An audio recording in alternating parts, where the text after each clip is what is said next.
privilégié quand on fait la prédication, parce que du coup, on a les deux messages en même temps bien en tête, en fait. On a ce qui a été dit à la présentation, et on sait ce que nous, on va dire. Et quand ça colle comme ça, je vous assure, ça fait du bien. Alors, voilà, de toute façon, le message était là, je ne pouvais pas vous prêcher autre chose, mais quelque part, la plus grosse crainte qu'on ait en venant ici, c'est de dire, mince, je vais dire quelque chose qui vient de moi. Et je veux à tout prix que ça vienne du Seigneur, en fait. Je veux pas faire de mélange. Et donc ça, c'est la grosse crainte qu'on a. Et voilà, des fois, le Seigneur, il se permet de nous rassurer. Il me rassure et en même temps, ça veut dire que son message, il est relativement clair pour nous. Et donc, qu'il faut écouter et il faut prendre attention. Je dis pas ça juste parce que c'est moi qui suis là, mais voilà. Il y a quelque chose qui vient du Seigneur. Et alors, si j'y pense, je dirais, vous avez vu, Pascal, Pascal, il a déjà tout dit, presque.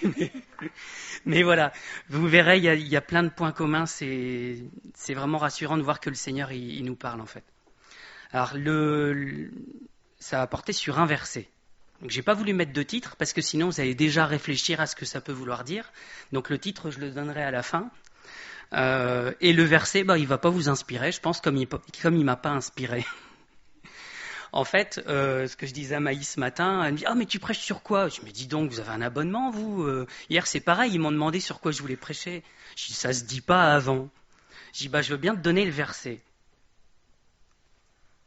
Alors, c'est juste deux versions différentes, légèrement différentes, mais voilà. Le verset, c'est 1 Roi, chapitre 13, verset 1.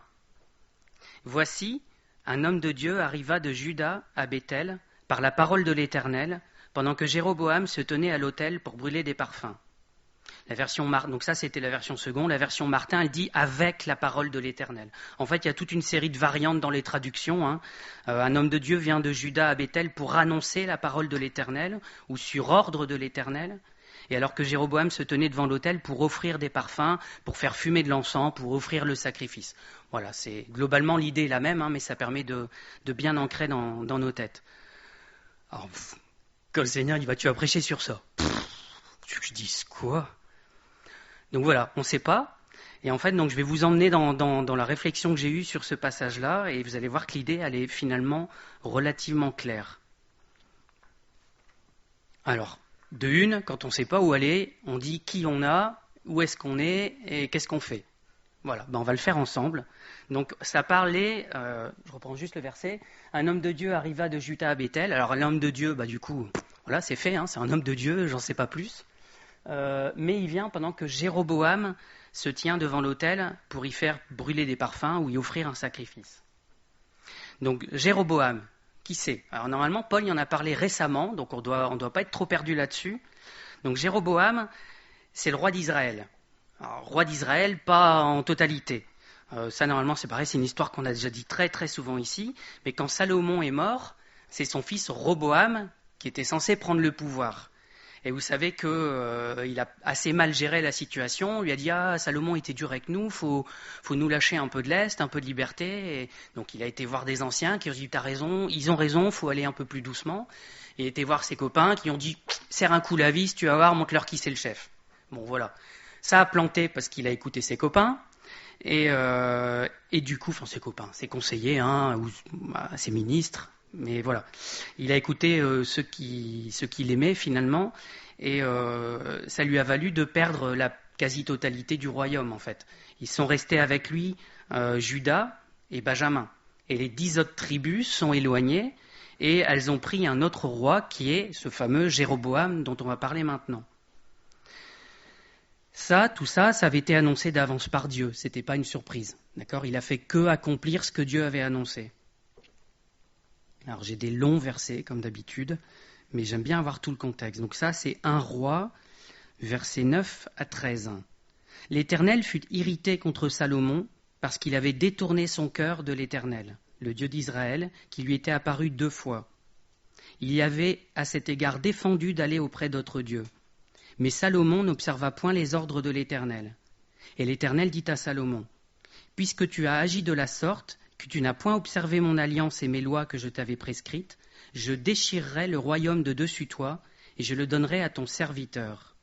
Seulement, je ne le ferai point pendant ta vie, à cause de David, ton père. C'est de la main de ton fils que je l'arracherai. Je n'arracherai cependant pas tout le royaume. Je laisserai une tribu à ton fils à cause de David mon serviteur et à cause de Jérusalem que j'ai choisi. Donc on a l'impression que Dieu finalement il lui donne 2 tribus, hein, une pour David et une pour Jérusalem. Et en tout cas, voilà, c'était annoncé d'avance. Et on voit en 1 Roi 11, qui est les versets juste après ça en fait. Je n'ai pas repris tout le passage, mais que Dieu va susciter des ennemis à Salomon. Donc au verset 14, on voit l'Éternel suscita un ennemi à Salomon, Hadad, l'Édomite, de la race royale d'Édom. Il y en a un autre après, en 1 Roi 11, verset 23, et celui qui nous intéresse, c'est celui-là ici, 1 Roi 11, verset 26. Jéroboam aussi, serviteur de Salomon, leva la main contre le roi. Il était fils de Nébat, Éphratien de Tséréda, et il avait pour mère une veuve nommée Tserouïa. Donc, je reprends la prophétie qui était faite à Salomon, c'est « Je déchirerai le royaume de dessus toi, je le donnerai à ton serviteur ». Vous voyez que même dans les détails, en fait, Jéroboam, c'était un serviteur de Salomon. Et un jour, il a levé la main contre le roi, et il a dû s'enfuir en Égypte. Et donc voilà, on a là, finalement, le contexte de pourquoi est-ce que Jéroboam est arrivé au pouvoir. Alors, on va essayer de retenir tout ça, et vous allez voir que à la fin, on va revenir sur tout ça, en fait. Alors, cette histoire, elle se passe où ? On a dit tout à l'heure, un homme de Dieu arrive de Juda à Béthel. Donc Béthel, qu'est-ce que c'est Béthel ? C'est une ville dont on entend parler. Pour certains, on peut même dire c'est la maison de Dieu, c'est ça que ça veut dire. Et la première mention de cette ville, en fait, elle ne se retrouve pas dans ce passage-là, elle se retrouve en Genèse 12. Genèse 12, c'est Abraham qui passe la nuit, qui construit un autel. Et on n'en sait pas beaucoup plus, en fait, à ce moment-là. Par contre, il y a un des descendants d'Abraham qui s'appelle Jacob, qui lui va y passer plus de temps et qui va y vivre plusieurs histoires. Donc c'est Jacob qui donne le nom à la ville, visiblement. Elle s'appelait Luz avant, il l'appelle Béthel. Et ça veut dire maison de Dieu, pourquoi ? Parce qu'il a dormi là, quand il fuyait sa famille pour aller retourner dans sa belle famille finalement. Et il dort là et il fait le rêve d'une échelle qui a entre cet endroit-là et le ciel, des anges qui montent, qui descendent, et au-dessus de l'échelle, Dieu. Et donc il dit « Mais moi je ne le savais pas, je me suis endormi ici, c'était la maison de Dieu. » Et c'est pour ça qu'il l'appelle comme ça. Alors ça, c'est ce qu'on lit dans Genèse chapitre 28. « Et voici l'Éternel se tenait au-dessus d'elle. » Donc ça parle de l'échelle. Et il dit « Je suis l'Éternel, le Dieu d'Abraham, ton père, et le Dieu d'Isaac. La terre sur laquelle tu es couché, je la donnerai à toi et à ta postérité. Ta postérité sera comme la poussière de la terre. Tu t'étendras à l'Occident et à l'Orient, au septentrion et au Midi. Et toutes les familles de la terre seront bénies en toi et en ta postérité. Voici, je suis avec toi, et je te garderai partout où tu iras. » Ça fait penser à ce qu'on vient d'entendre de Manu juste avant. « Et je te ramènerai dans ce pays, car je ne t'abandonnerai point, que je n'ai exécuté ce que je dis. » Jacob s'éveilla de son sommeil et il dit « Certainement, l'Éternel est en ce lieu, et moi je ne le savais pas. » Il eut peur et dit « Que ce lieu est redoutable, c'est ici la maison de Dieu, c'est ici la porte des cieux. » Jacob se leva de bon matin, il prit la pierre dont il avait fait son chevet, et il la dressa pour monument, et il versa de l'huile sur son sommet. Il donna à ce lieu le nom de Béthel, mais la ville s'appelait auparavant Luz.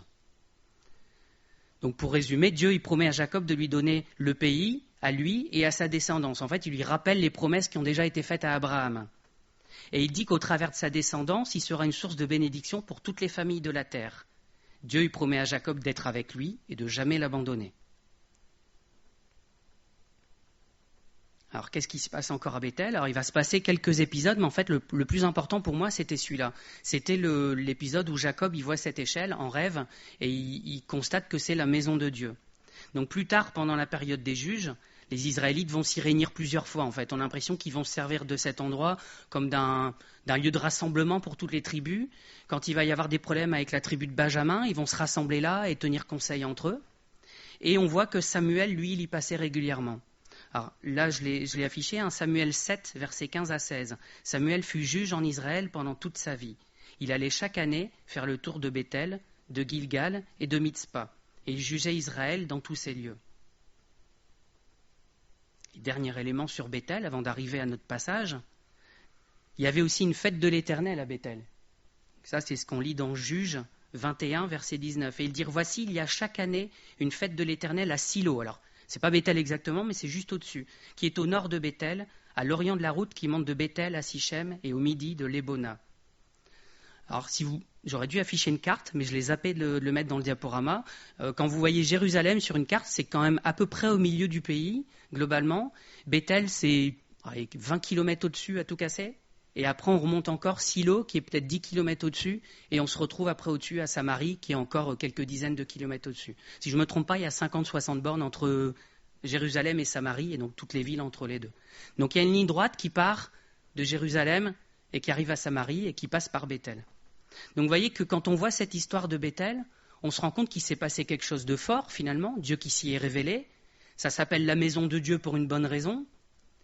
Et après, on a quand même l'impression que c'est devenu un lieu de pèlerinage, un lieu, voilà, ça a gardé une certaine religiosité. On y faisait des fêtes, on y rendait le jugement.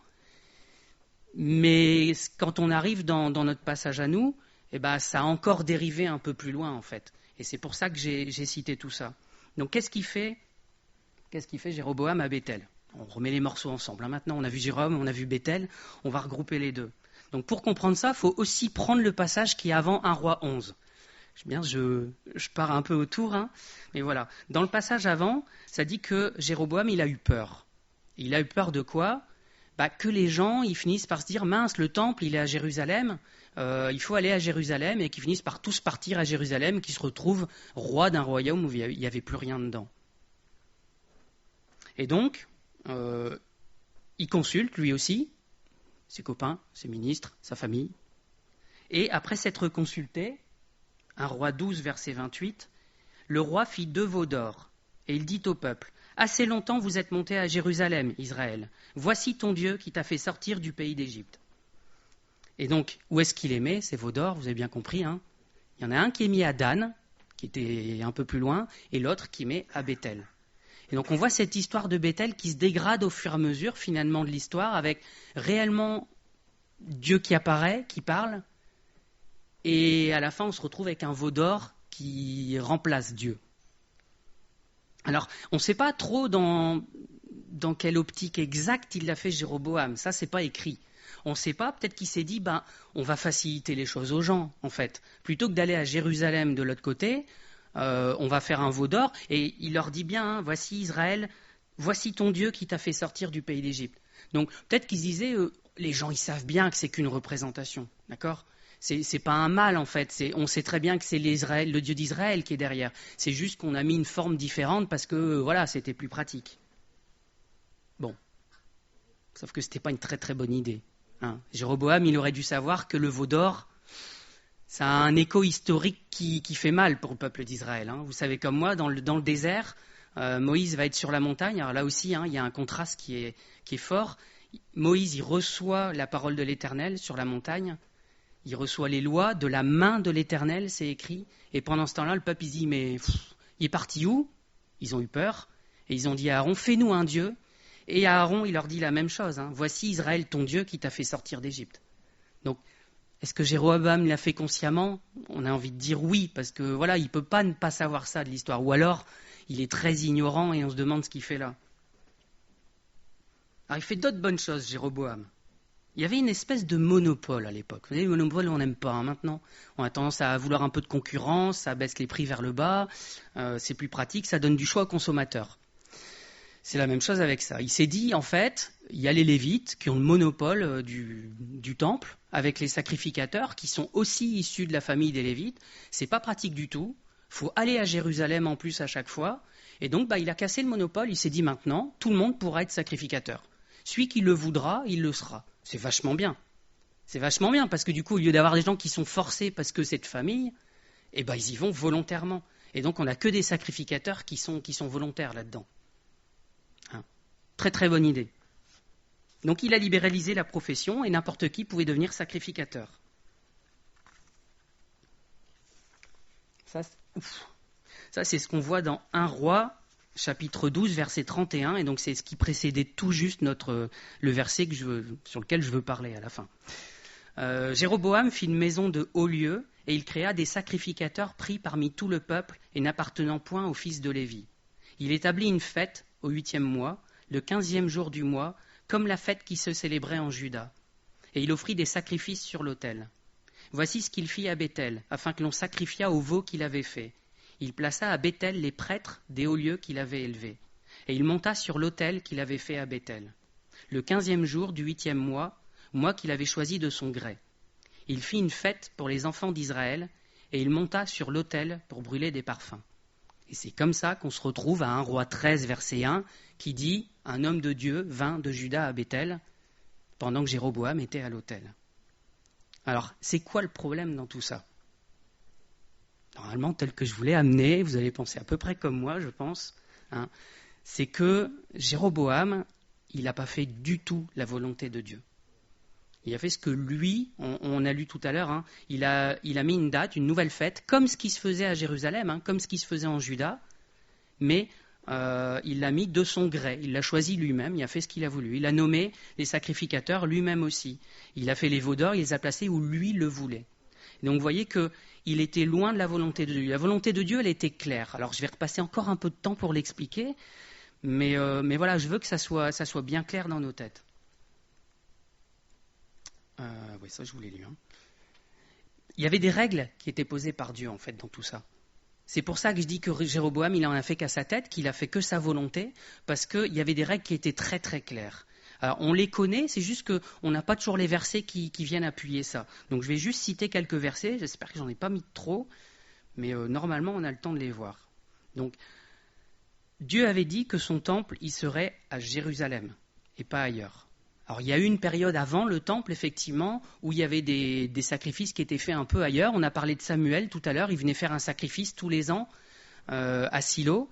Et donc, voilà, il y a des choses qui étaient là, mais à un moment donné, Dieu il a dit, voilà, ma maison, ce sera à Jérusalem. Il a dit ça à David, il a dit ça à Salomon. Donc la règle, c'était Jérusalem et plus ailleurs. Et on doit arrêter d'élever des autels sous... Alors dans la formulation biblique, c'est sur tout haut lieu, sous tout arbre vert, sur toute colline. Voilà, ça c'était un truc un peu animiste finalement, quelque part. Là il y a une montagne, il y a un esprit qui est dans la montagne, et là il y a un arbre un peu particulier, hop, et on y collait des autels à tout bout de champ. Et donc Dieu ne voulait plus de tout ça, il voulait cadrer les choses et qu'on s'adresse qu'à lui uniquement. Donc en 2 Rois 21, verset 7, ça parle de... je ne sais plus quel roi, je crois que c'est Manassé, mais je ne suis pas sûr. Après, peu importe, c'est l'idée qui est intéressante. Il mit l'idole d'Astarté qu'il avait faite dans la maison de laquelle l'Éternel avait dit à David et à Salomon son fils, c'est dans cette maison, c'est dans Jérusalem que j'ai choisi parmi toutes les tribus d'Israël que je veux à toujours placer mon nom. Donc la parole a été claire, et il y a d'autres versets après où on voit que Dieu dit ces choses-là à David et il les dit à Salomon. Et pour plusieurs rois, plusieurs mauvais rois en fait, ils ont fait des idoles comme ça qu'ils ont mis dans la maison de l'Éternel.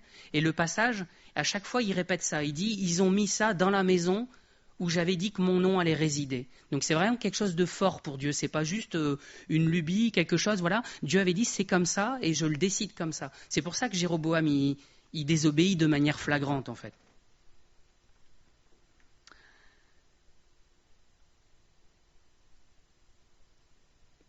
Ah oui, d'accord. 2 Chroniques 6, versets 4 à 6. Je ne sais plus non plus qui a dit ça, mais « Béni soit l'Éternel, le Dieu d'Israël, qui a parlé de sa bouche à David, mon père, qui a accompli par sa puissance ce qu'il avait déclaré en disant « Depuis le jour où j'ai fait sortir mon peuple du pays d'Égypte, je n'ai point choisi de ville parmi toutes les tribus d'Israël pour qu'il y fût bâti une maison où résida mon nom. Je n'ai point choisi d'homme pour qu'il fût chef de mon peuple d'Israël. Mais j'ai choisi Jérusalem pour que mon nom y résida. J'ai choisi David pour qu'il régnât sur mon peuple d'Israël. » Alors, je crois que c'est Roboam qui dit ça d'ailleurs. Il y a eu des éclairs de lucidité par moment. Donc, vous voyez que ça insiste juste sur Jérusalem, qui est l'endroit où Dieu avait dit qu'il résiderait. Et ça insiste aussi, c'est pour ça que je l'ai cité, sur la famille de David, pour qu'elle règne. Alors, le temple était à Jérusalem. C'est Salomon qui dit ça ? D'accord. 2 Chroniques 6. Ok, merci. Donc Dieu avait dit son temple serait à Jérusalem. Et il avait dit que ceux qui étaient à son service, c'était la famille de Lévi, les Lévites. Ça, on le lit dans Deutéronome 10, versets 8 à 9. En ce temps-là, l'Éternel sépara la tribu de Lévi, lui ordonna de porter l'arche de l'alliance de l'Éternel, de se tenir devant l'Éternel pour le servir et de bénir le peuple en son nom, ce qu'elle a fait jusqu'à ce jour. C'est pourquoi Lévi n'a ni part ni héritage avec ses frères. L'Éternel est son héritage, comme l'Éternel ton Dieu le lui a dit. Et en Nombre 3, voici les noms des fils d'Aaron, Nadab le premier, Abihu, Éléazar et Ithamar. Ce sont là les noms des fils d'Aaron qui reçurent l'onction comme sacrificateurs et qui furent consacrés pour l'exercice du sacerdoce. Alors ça, c'est l'idée que parmi les Lévites, il y avait une famille qui était la famille d'Aaron qui devait faire office de sacrificateur et personne d'autre. D'accord ? Quand on dit personne d'autre, il y a d'autres exemples de gens qui ont voulu devenir sacrificateurs et pour qui ça ne s'est pas bien passé. On revient encore une fois dans le désert, il y a toujours des parallèles avec ce moment-là.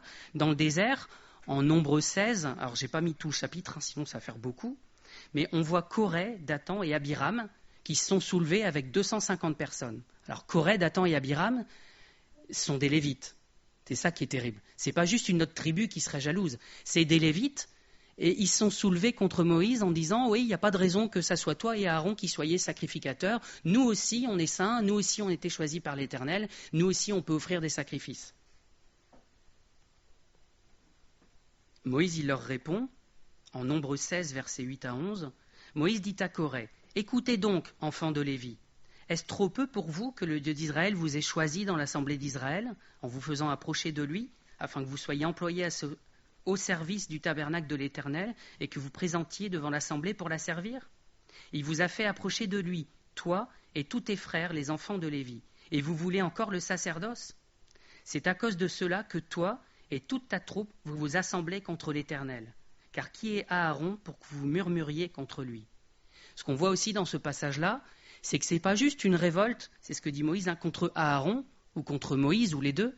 C'est une révolte contre l'Éternel qui a choisi la famille d'Aaron comme sacrificateur. Et donc quand Coré, Dathan et Abiram et les 250 personnes, ils se révoltent, c'est directement contre l'Éternel. Quand Jéroboam, il nomme des sacrificateurs qui ne sont pas de la famille choisie par l'Éternel, ils se révoltent contre l'Éternel. Donc qu'est-ce qui va se passer avec ça? Ça va mal finir, parce que Moïse, il va leur dire, écoutez, prenez un flambeau avec du parfum, ramenez-le demain, et Aaron, il fera pareil, et on verra qui Dieu va choisir. Et en fait, le feu va se propager et brûler les 250 personnes, et tous les révoltés, en fait, vont mourir par le feu. Juste après ça, qu'est-ce qui se passe? Dieu confirme le choix de la famille des Lévites. Il dit maintenant, toutes les tribus, venez. Puisqu'il y a la contestation, on va régler ça, quelque part. Il dit, vous ramenez tous une verge, une par tribu. On va mettre ça dans l'arche, et on verra ce qu'il adviendra. Et le lendemain, quand il se réveille, il y a la verge qui représente la famille de Lévi, la verge d'Aaron, qui a fleuri, qui est le signe que c'est bien Dieu qui a choisi cette tribu-là. D'accord ? Donc il y avait des choix qui étaient très très clairs. Un choix qui est moins clair, c'est pourquoi j'ai mis ce verset-là.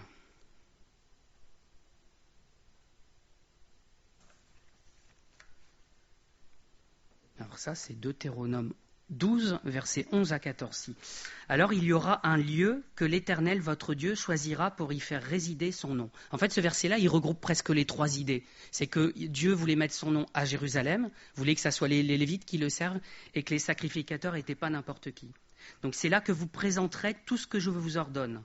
Vos holocaustes, vos sacrifices, vos dîmes, vos prémices et les offrandes choisies que vous ferez à l'Éternel pour accomplir vos vœux.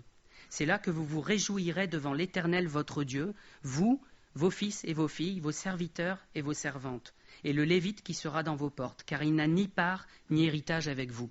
Ça fait référence au choix de l'Éternel. Garde-toi d'offrir des holocaustes dans tous les lieux que tu verras. Ouais, c'est encore là.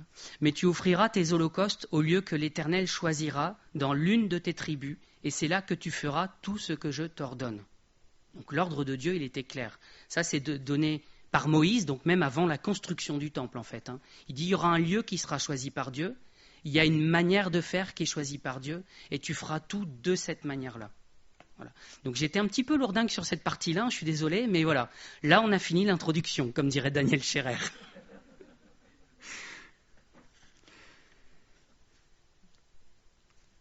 Alors, pourquoi tout ça ? Parce que si vous avez suivi depuis maintenant, Il y a une substitution sur absolument toute la ligne, en fait. Et c'est ça qui est marquant dans ce passage. Parce que, on va reprendre tout ce que j'ai dit depuis le début, parce que je n'ai pas encore été assez long. Vous verrez que la substitution, elle se fait sur absolument tout quand on regarde cette histoire. Et c'est ça qui est frappant. Donc on a vu d'abord qui était Jéroboam. On a vu que c'était un serviteur qui, à cause de la désobéissance du peuple, finalement, a pris la place de la famille de David. Et Pascal nous a dit qu'il y avait un autre serviteur qui a tenté de prendre la place du Dieu qui était tout en haut, qui s'appelle Satan. Vous voyez, il y a une substitution qui va au-delà de ce qu'a fait Jéroboam, en fait. Il y a une substitution qui se fait dans les cœurs. Et voilà, on appelle ce serviteur-là, il a tenté de prendre le royaume, et il y en a une partie, finalement, quelque part. Quand on regarde avec nos yeux terrestres, on va dire, il a une partie du royaume, il a une partie de la population, et il n'y a que 2 tribus qui lui restent fidèles. Il n'y a qu'une partie qui lui reste fidèle à Dieu. On l'appelle le prince de ce monde de ténèbres. Vous voyez, il a pris une partie du royaume, quelque part, même la Bible utilise des mots comme une idée de royauté. En tout cas, il n'est pas appelé le roi non plus, parce qu'il n'y en a qu'un seul. Mais il cause bien des problèmes. Et je dis, comme il y en a une partie qui sont restés fidèles au fils de David, il y en a une partie de nos jours qui reste fidèle au fils de David, mais pas le même. D'accord ? Il y a toute une idée, en fait, de quelque chose de spirituel, en fait, dans cette histoire avec Jéroboam, qui est qu'il y a une substitution et qu'on la rencontre encore à notre époque, en fait. Et le roi qui devrait être dans tous les cœurs, il n'est pas dans tous les cœurs, il n'est que dans une partie de la population.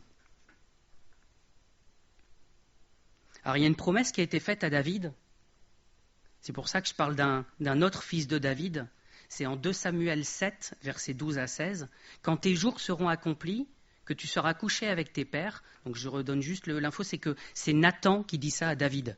D'accord ? David, il a prié Dieu, pour je ne sais plus quelle raison d'ailleurs, mais Nathan lui répond et lui dit « Quand tes jours seront accomplis, que tu seras couché avec tes pères, j'élèverai ta postérité après toi, celui qui sera sorti de tes entrailles, et j'affermirai son règne. Ce sera lui qui bâtira une maison à mon nom, et j'affermirai pour toujours le trône de son royaume. Je serai pour lui un père, et il sera pour moi un fils. S'il fait le mal, je le châtierai avec la verge des hommes, et avec les coups des enfants des hommes. Mais ma grâce ne se retirera point de lui, comme je l'ai retiré de Saül, que j'ai rejeté devant toi. Ta maison et ton règne seront pour toujours assurés, ton trône sera pour toujours affermi. » La promesse a été magnifique à David. Il n'a pas saisi cette portée-là, je pense. Il a vu le royaume qui allait rester, le royaume physique. Il a dû comprendre que ça disait plus, parce qu'il a eu tellement de prophéties, tellement de messages qui lui ont été adressés. Mais nous, quand on voit ça, on sait ce que ça veut dire. Ça parle de Jésus, d'accord, qui affermira le règne de Dieu pour toujours. Et même ce verset, s'il fait le mal, je le châtierai avec la verge. Il n'a pas fait le mal, mais il a été châtié par les hommes, en fait. Il a subi le jugement à notre place. Donc ça, c'est une prophétie qui a été donnée à David. Alors ma question, elle est toute bête. C'est à qui est-ce qu'on veut se soumettre ? À quel roi ? Parce qu'en fait, toute la suite, elle découle de ça. Tout le reste, en fait, tout ce qu'on a vu sur ces histoires à Jérusalem, avec les Lévites, par les sacrificateurs qui sont la famille d'Aaron, ça, c'est des conséquences, simplement. C'est une conséquence d'un changement de roi. Alors, posé comme ça, me dire, le choix, il est évident, moi, c'est Dieu que je veux servir, voilà. C'est facile à répondre. Cette question-là a déjà été posée au peuple de Dieu. Alors, le peuple de Dieu, il y a beaucoup plus longtemps que ça, c'est pas de nos jours.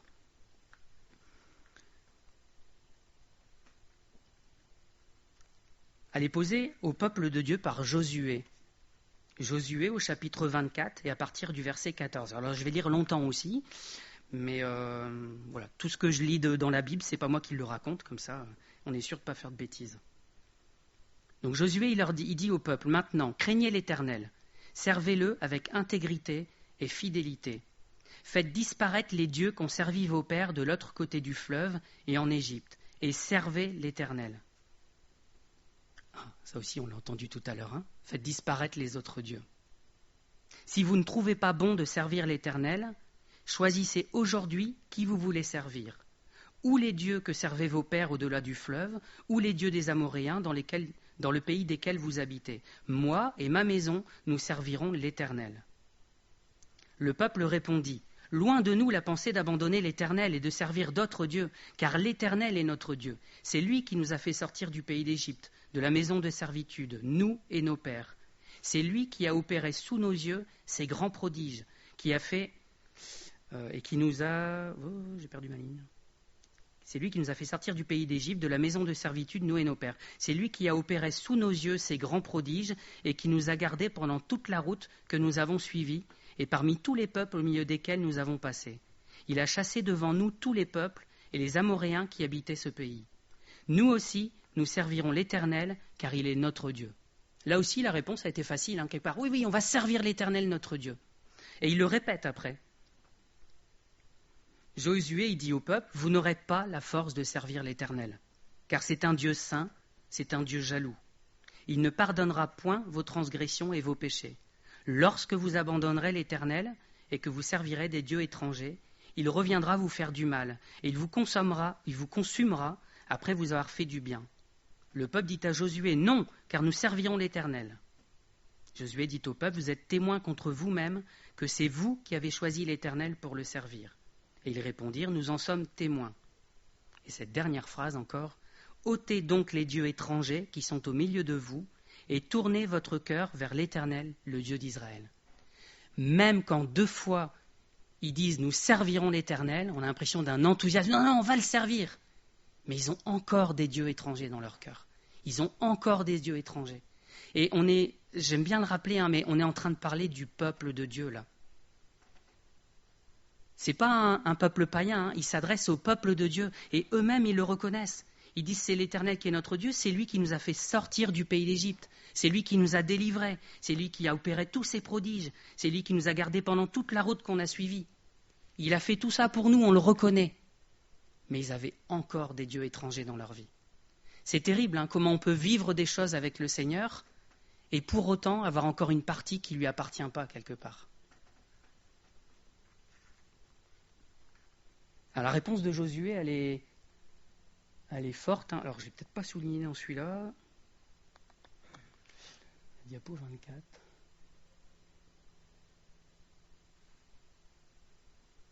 Voilà, je me suis reperdu. Alors, moi et maison, Josué, voilà, tout en haut. Vous n'aurez pas la force de servir l'Éternel, car c'est un Dieu saint. C'est un Dieu jaloux. Et est-ce qu'on n'est pas comme ça des fois en fait ? Est-ce qu'on a la force de servir l'Éternel ? Je pense que de nous-mêmes, on ne l'a pas cette force en fait. Pensez à Pierre. Seigneur, j'irai avec toi jusqu'au bout. Oui, mais il l'a renié juste derrière. Et on n'est pas mieux que Pierre.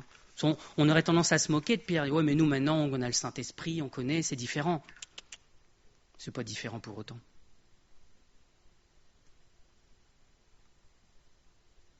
Pourquoi est-ce qu'il renie Pierre ?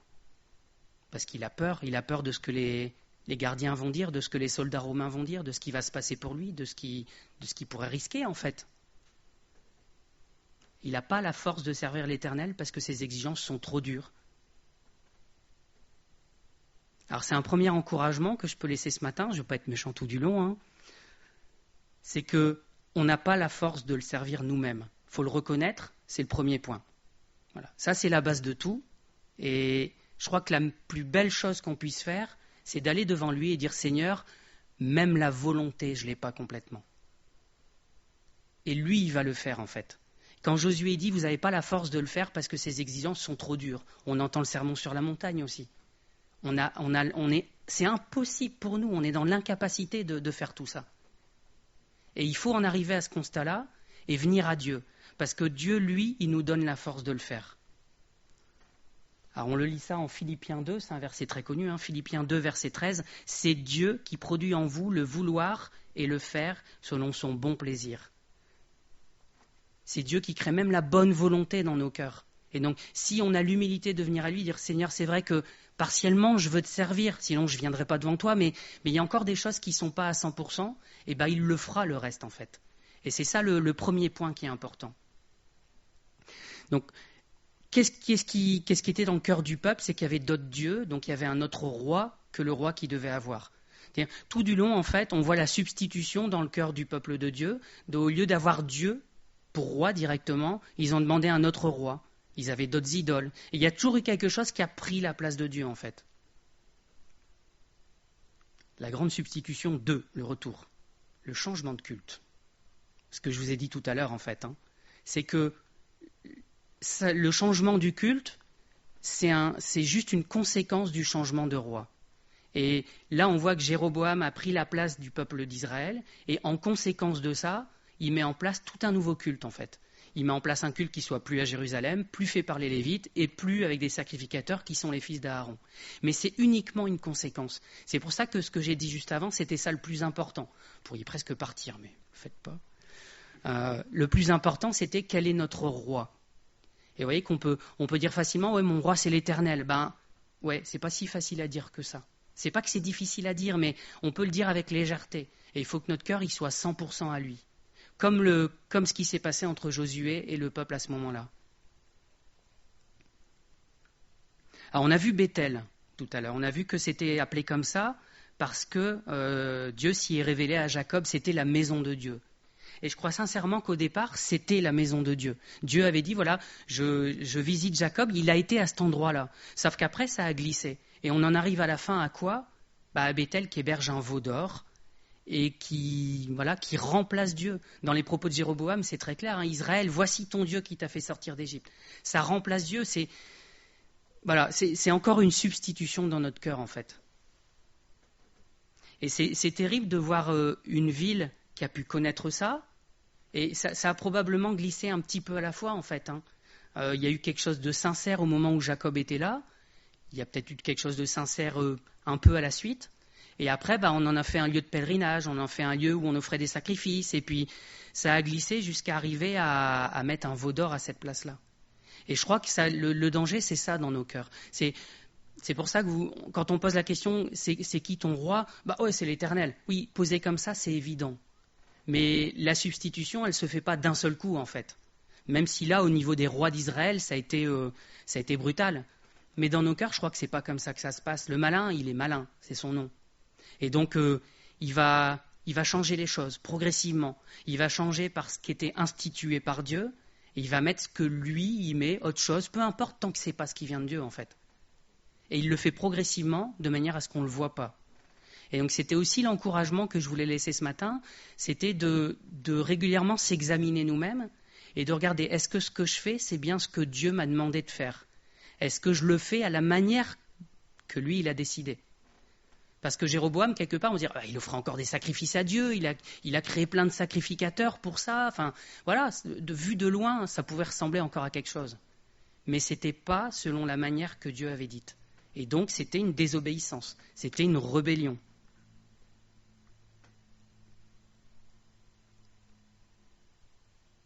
On en arrive finalement au couronnement de l'idolâtrie.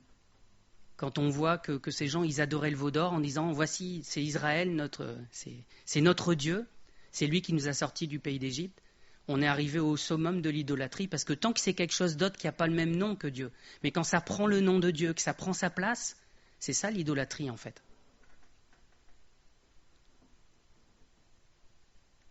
Et donc est-ce qu'il n'y a pas des chrétiens à notre époque qui devraient être des maisons de Dieu, des Bethel, et qui sont devenus des maisons d'idolâtrie, des maisons où on n'honore pas Dieu alors qu'on croit le faire.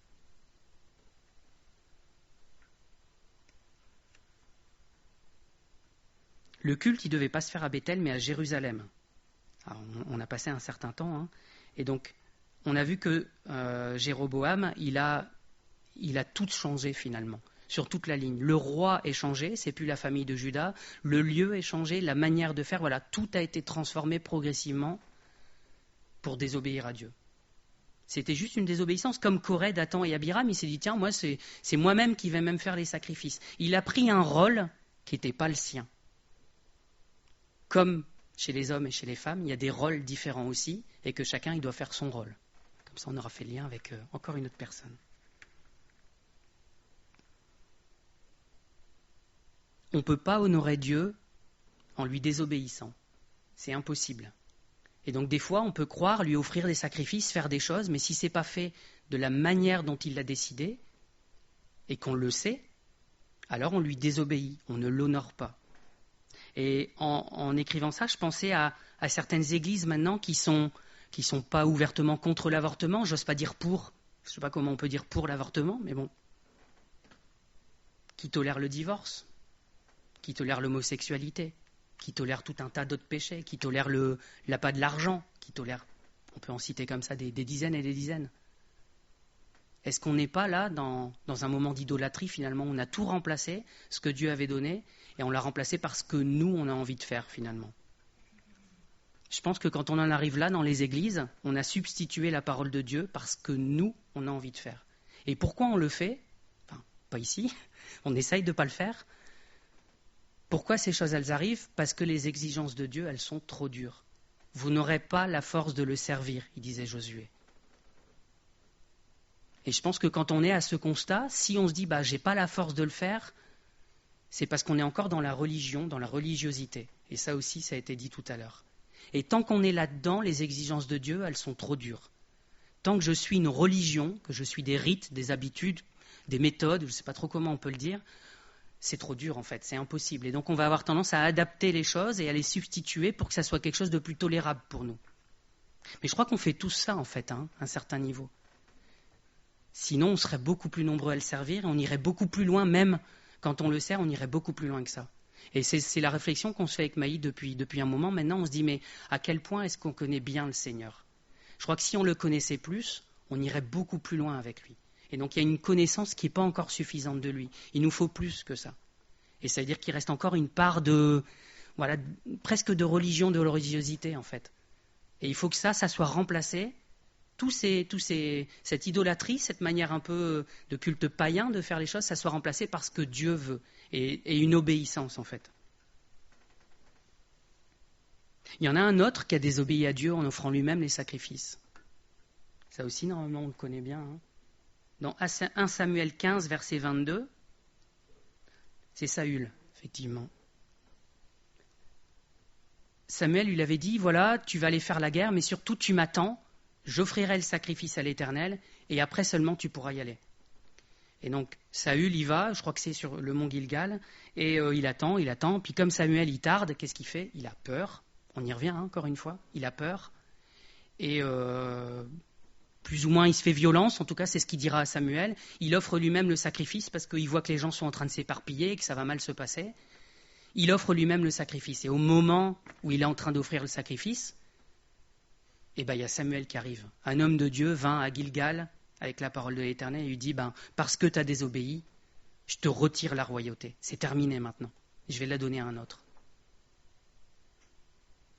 Qu'est-ce qu'il dit Samuel à Saül? Samuel 15, verset 22. Samuel dit, l'Éternel trouve-t-il du plaisir dans les holocaustes et les sacrifices, comme dans l'obéissance à la voix de l'Éternel?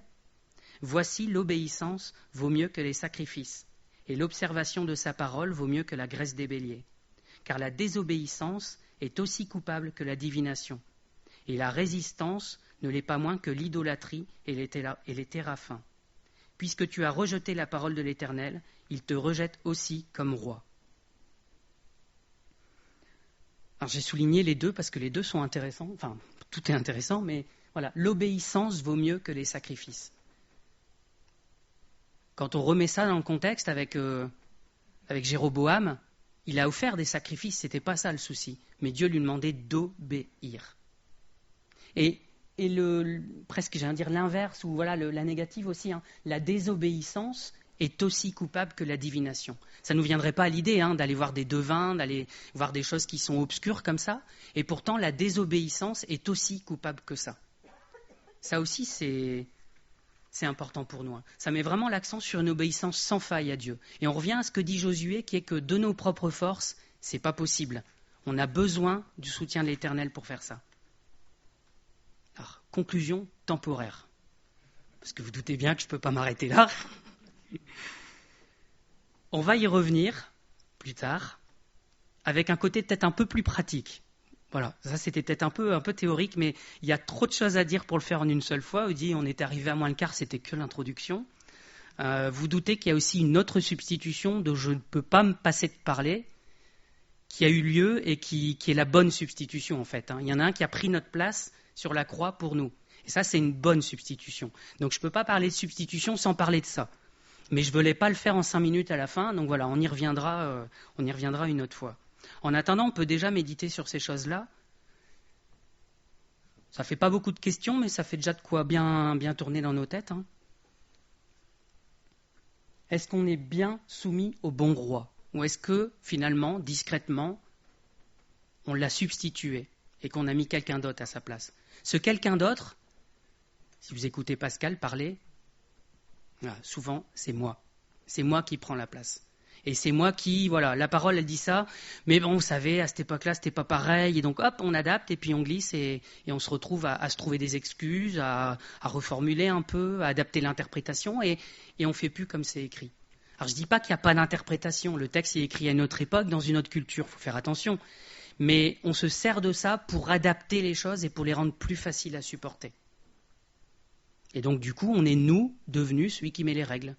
C'est plus Dieu qui met les règles. Donc si c'est plus Dieu qui met les règles dans ma vie, c'est plus Dieu qui est le roi en fait. Est-ce que ma manière de servir, elle est selon sa volonté? Ou est-ce que je l'ai adaptée pour que ce soit un peu plus supportable? Est-ce que ma manière de servir, elle traduit une obéissance sans faille? Tu sais, c'est des questions qu'on se pose aussi en venant ici, hein, je vous assure. À quel point est-ce que je connais Dieu? Je pense qu'on revient toujours à ça en fait. Parce que si on le connaît, le reste, ça se règle. Ça se règle et Dieu fait le travail dans nos vies. Mais on revient à ça systématiquement. On verra la fois prochaine qu'il y a toutes sortes de raisons de dévier. L'une d'elles, on l'a vu tout à l'heure, hein, c'est Josué qui dit au peuple, vous n'aurez pas la force de le servir, car c'est un Dieu saint et jaloux. C'est-à-dire qu'humainement, c'est trop élevé pour nous, et ça veut dire que d'un point de vue religieux, c'est pénible. C'est pénible de faire tout ce qui est écrit dans la Bible. C'est pénible si on le fait par simple méthodologie, par simple religion. C'est pas pénible si on le fait par amour pour Dieu. Et ça, c'est une vue complètement différente des choses. Tu sais, Dieu il dit, mon fardeau est doux et léger. C'est-à-dire qu'il y a un fardeau, mais qu'il est léger. Donc il y a quelque chose de bizarre hein, dans ce que nous demande Dieu. Ça pourrait être vu comme difficile, mais ça ne l'est pas quand on l'aime en fait. Je crois que on a dit tout à l'heure, hein, on a besoin de sa force et on a besoin de son amour en fait. L'amour pour lui déjà. Et si notre amour pour lui était suffisamment grand, eh ben, ça aplanirait bien des choses dans nos vies en fait.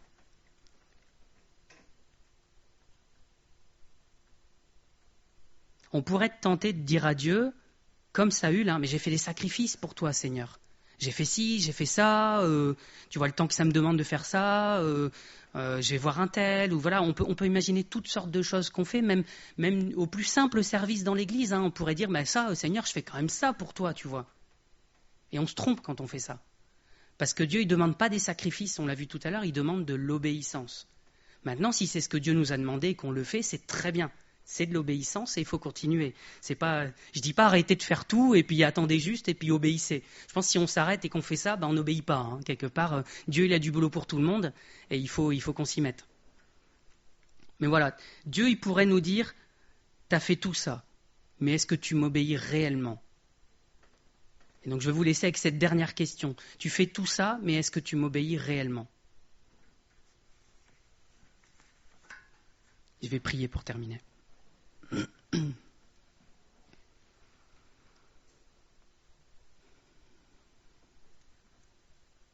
Seigneur, merci pour tous les points communs qu'il y a eu avec la présentation tout à l'heure et les exhortations. Seigneur, merci pour ces avertissements qui sont clairs pour nous et pour moi y compris. Seigneur, je ne veux pas paraître comme celui qui fait des leçons aux autres, mais comme le premier concerné par ce que je dis. Et Seigneur, donne-moi de faire attention dans ma vie à toute substitution qui pourrait avoir lieu, à tout remplacement des choses qui viennent de toi par autre chose. Seigneur, donne-moi et donne-nous à chacun de te mettre toi sur le trône et d'observer, d'obéir à ce que tu nous demandes, Seigneur.